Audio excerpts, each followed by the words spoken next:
Capitolul 1. Cărarea.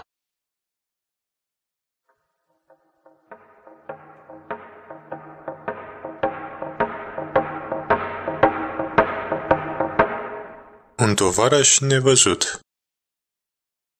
Înaintea minții oamenilor se deschid două căi.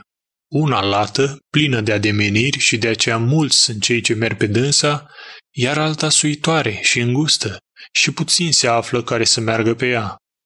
Calea largă e calea pierzării, pe ea aleargă de zor două feluri de drumeți.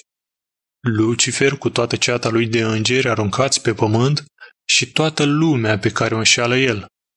Și înșeală așa că îi înțeapă coacul plăcut al păcatului care le amorțește sufletul o vreme sau chiar toată vremea vieții pământești. Aceștia pentru Dumnezeu sunt morți, deși lor li se pare că trăiesc, dar sunt numai trupuri. Toți aceștia, câtă vreme trăiesc, dar sunt morți, neștiind de Dumnezeu, sunt cu îngerii cei răi împreună călători la iad pe calea pierzării. Așa au călătorit toți nepoții lui Adam mii de ani de-a rândul.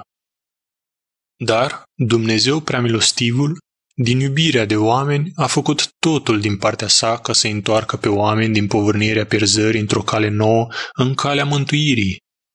De aceea Fiul, a doua față a lui Dumnezeu, s-a făcut om desăvârșit, afară de păcat, și ne-a arătat cărarea.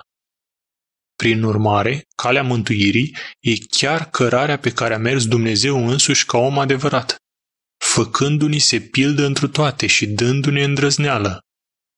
Pe cărarea mântuirii încă merg două feluri de călători, căci de atunci un tovarăș nevăzut și bun merge cu noi cu fiecare în toate zilele, cu fiecare rând de oameni până la sfârșitul veacului, Dumnezeu însuși și cu sfinții săi, întovărășind nevăzut pe oameni.